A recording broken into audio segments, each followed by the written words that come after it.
और पंडिताऊ नैतिकता को अस्वीकार करती है। जहां भी ऐसा है वहां समाज के और जीवन के स्वस्थ होने की संभावनाएं हैं। तो एक मुझे लगता है कि बड़ी जो समस्या है वो नैतिकता को लेकर है, और इसलिए आप देखेंगे कि जहां नैतिकता का बहुत ज्यादा दबाव है वहां सबसे अधिक पाखंड है। इसका अर्थ है कि जो प्रदत्त नैतिकता है वो मनुष्य के भीतर अंततः एक पाखंडपन पैदा करती है, एक अप्रामाणिक मनुष्य बनाती है। और चूंकि हमारे भारतीय समाज का मूल विचार सत्तात्मक है, इसलिए हमारी नैतिकता भी स्त्रीलिंग और पुल्लिंग में है। अगर यह व्यवस्था है, हम कितना भी सेमिनार कर लें, कितनी भी किताबें लिख लें, इससे कोई फर्क पड़ेगा नहीं। इसलिए जब तक नैतिक प्रतिमानों में किसी तरह का बदलाव नहीं आएगा, तब तक मुझे लगता है कि एक संतुलित समाज की रचना संभव नहीं है। लेकिन मैं ये बात आपसे कहना चाहता हूँ, तथ्य तो ये है कि 20 वर्ष, 25 वर्ष या 50 वर्ष पहले का जो भारतीय समाज है वो अब नहीं है। परिस्थितियां बदल गई। कई विश्वविद्यालयों में लड़कियों की संख्या लड़कों की तुलना में बेहतर है। लड़कियां सेना में है, लड़कियां हवाई जहाज उड़ा रही हैं, लड़कियां ट्रक चला रही हैं, उस हर क्षेत्र में लड़कियां हैं। परिस्थिति बदली है, नजरिया नहीं। इसलिए दिल्ली में जहां मैं रहता हूं, उस दिल्ली में अगर किसी लड़की का मन हो कि वो थोड़ी देर पार्क के बेंच पर बैठ जाए, 5-7 भेड़ी हैं जो बिल्कुल आदमी की शक्ल में दिखाई पड़ते हैं, वो फिर लेके उसको। इसका मतलब है कि परिस्थिति में तो परिवर्तन निश्चित रूप से हुआ है, नजरिए में परिवर्तन नहीं हुआ। इसलिए नैतिकता का संबंध नजरिए से है। क्या इस नजरिए को बदलने का कोई उपाय हमारे पास है कि नहीं? और हम लोग मोटे तौर पर एक ऐसे समय में हैं जहां हर चीज की जिम्मेदारी सत्ता और राजनीति पर डालते हैं। हमें भूल जाते हैं कि राजनीति समाज के गर्भ से पैदा होती है, राजनीति से समाज पैदा नहीं होता। इसलिए हर समाज अपने लिए राजनीति पैदा करता है। उत्तर भारत की राजनीति उत्तर भारत के समाज के भीतर से निकली हुई राजनीति। ऐसी स्थिति में अगर हम सोच के स्तर पर कुछ परिवर्तन कर पाए और जो पूरी नैतिक संहिता है उसको बदल पाए। एक दूसरा सवाल मेरे भीतर है, दूसरी जो हथकड़ी है वो धर्म है। ये लगभग 19वीं शताब्दी में ये तय हो गया, यह धर्म वगैरह की कोई भूमिका रहेगी नहीं। विज्ञान ने धर्म को अपदस्थ कर दिया है। आइए ने कहा कि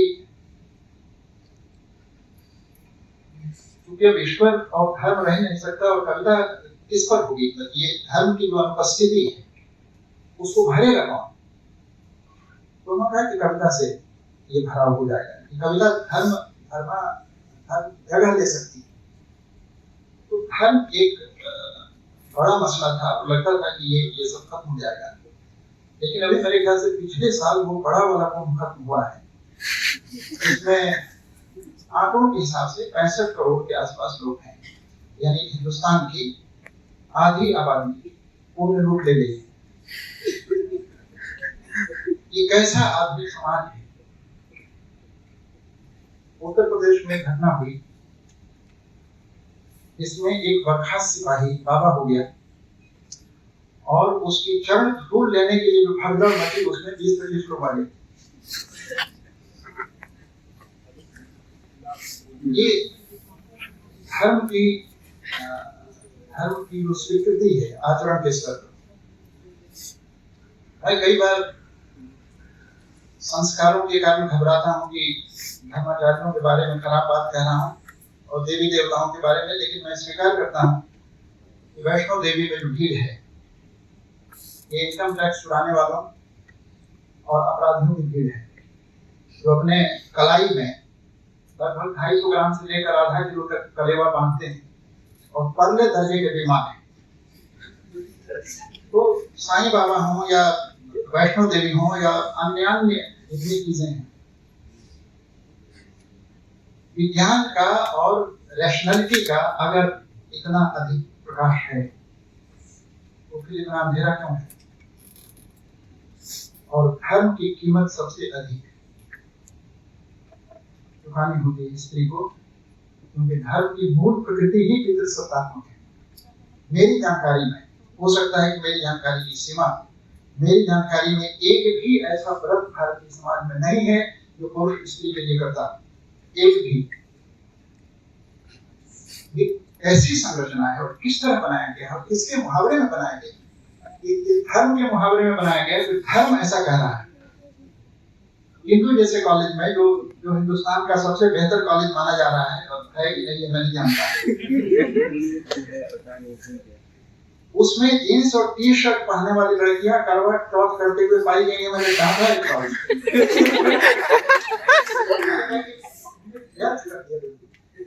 क्या मतलब, उसको सोचा होगा।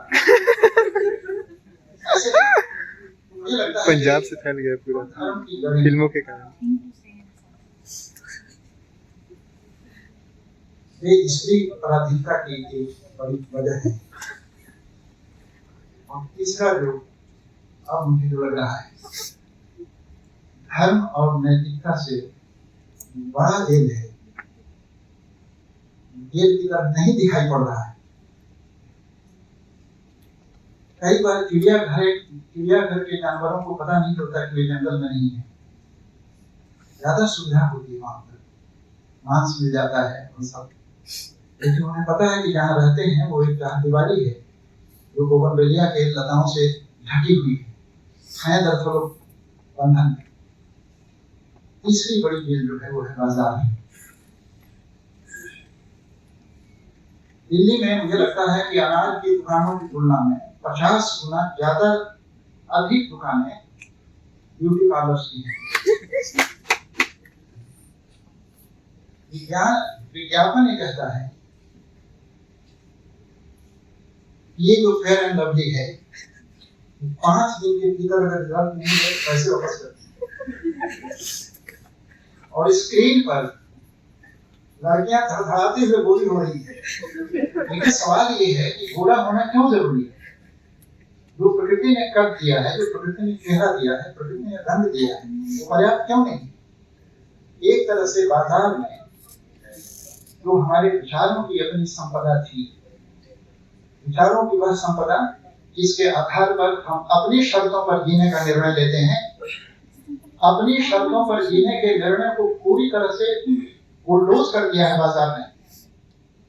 इसलिए आज की तारीख में हम तय नहीं करते कि हमें क्या खरीदना है, बाजार तय करता है कि आपको क्या खरीदना है। और इस तरह से स्त्री को सुंदर दिखने की लालच से भर दिया गया है, और कोई भी स्त्री या स्त्री का कोई भी समय अगर समझता है कि सुंदर देखना ही स्त्रीत्व है, तो मुझे लगता है कि मानव सभ्यता के कम से कम मोहनजोदाड़ो और सुमेरिया बेबीलोनिया से मैं जोड़ लूं 9000 वर्षों के इतिहास में गुलामी का इतना दृश्य, इतना ताकतवर और इतना सर्वव्यापी तंत्र हमने विकसित नहीं किया जो आज हमने विकसित कर दिया। क्या स्त्री विमर्श गुलामी के इन तीनों संस्करणों को, क्योंकि मोटे तौर पर मनीषा जी ने कहा कि मैं ह्यूमन राइटिंग में कहती हूँ, मैं जेंडर नहीं कह रही हूँ, लेकिन स्त्री विमर्श के जितने अवरोही संस्कार हैं, गुलामी के 3 जेलों को किस तरह संबोधित करते हैं, नहीं करते हैं, ये भी एक महत्वपूर्ण विचारणीय विषय है। लेकिन क्या हम विमर्शों की भूमिका को सिरे से खारिज कर सकते हैं? मुझे लगता है कि विमर्शों ने 3 काम किए हैं। पहला काम तो ये किया है कि उसने साहित्य की परिधि का विस्तार किया है। हम मानते हैं कि लोग कई बार लपेट लेते हैं मन भंडारी को भी, कृष्णा सोपती को भी, उषा प्रेमदा को भी, जो त्रयी थी, ये तीनों ने लगातार कहा कि हम विमर्शवादी नहीं। लेकिन अनुभव का विस्तार और मान्यताओं पर सवाल जो साहित्य ने पैदा किए, उसमें आप सभी लोग जानते हैं उस वक्त फिल्म बनी रजनीगंधा, यही सच है। और हमने कह रखा था स्त्रियों से कि स्त्री एक ही बार प्रेम करती है और उसके बाद वो कोई प्रेम नहीं करती। ये कहना कि स्त्री का पहला प्रेम भी आखिरी प्रेम होता है, यह स्त्री को एक नैतिक पराधीनता में चांप लेने की तरह है। जीवन बदलता है, मोड़ आते हैं, हर मोड़ पर दृश्य बदलता है, धारणाएं बदलती हैं, मान्यताएं बदलती हैं। एक 18 साल की लड़की और एक 45 साल की लड़की में फर्क है। क्या हम स्त्री को एक रेखीय ढांचे में ढाल देंगे तो जो 15 साल में सोच रही थी 50 साल में भी सोच रही, जबकि जीवन 50 साल में भी है। मुझे लगता है कि एक स्त्री 50 साल में भी प्रेम कर सकती है और उतनी ही गहराई से प्रेम कर सकती है जितनी कि 28 साल में या 30 साल में या 15 साल में कर सकती है। स्त्री को इकलौते प्रेम में बांधने का षड्यंत्र पुरुष को जिंदगी भर ययाति बना रह सकता है, लेकिन हमें एक बिल्कुल नई और फ्रेश स्त्री चाहिए जिसने एक मात्र प्रेम किया और उसके बाद कोई प्रेम नहीं किया। राधा इसका प्रमाण है। किसी पुराण में और किसी कवि में हमें पता नहीं कि राधा का क्या हुआ, उसकी प्रतीक्षा का क्या हुआ, हम नहीं जानते। तो हमने एक तरह का आदर्श बनाया है। मुझे लगता है कि आजाद धर्म और नैतिकता के ट्रायंगल में चाहती गई, कैद की गई स्त्री है, उस पर सवाल उठाना या उसको कम से कम अनुभव और अनुभूति के दायरे में ले आना, ये विमर्श का काम है। और विमर्श में अनुभव का विस्तार किया, अनुभव के भूगोल का विस्तार किया। इसलिए विमर्श में वो बातें आई जो अभी तक साहित्य सूत्रों में बाहर थी, उसको बाहर मान लिया गया। इसलिए मुझे लगता है कि विमर्श अगर ना होता तो कुंडली जो कह रहे थे, जैन साहब कह रहे थे, निश्चित रूप से साहित्य का विस्तार थोड़ा कम होता, लेकिन फिर भी सवाल उठा रहेगा कि विमर्शों के आ जाने मात्र से कोई भी साहित्य हो सकती है क्या? मैं इस प्रश्न के साथ बैठता हूँ। यह एक अनिर्णित प्रश्न है कि क्या साहित्य है और क्या साहित्य नहीं है। जिसे आप राजनीतिक कविता कहते हैं, राजनीतिक कविताएं भी कई बार इतनी राजनीतिक होती हैं कि वे राजनीतिक दिखाई नहीं देती। राजनीतिक कविताएं जब राजनीतिक न दिखाई पड़े तब वे राजनीतिक होती हैं। हिंदू जी क्या हुआ आपको, सत्ता की बस्ती में भूल गई बात को। ये तो जनपद पर बयान बेचने वाली कविता है, जैसे आप प्रतिरोध उड़ा रहे हैं। इसलिए स्त्री विमर्श की इस संगोष्ठी में सबसे ज्यादा विमर्श वहां है जहां विमर्श नहीं है। धन्यवाद।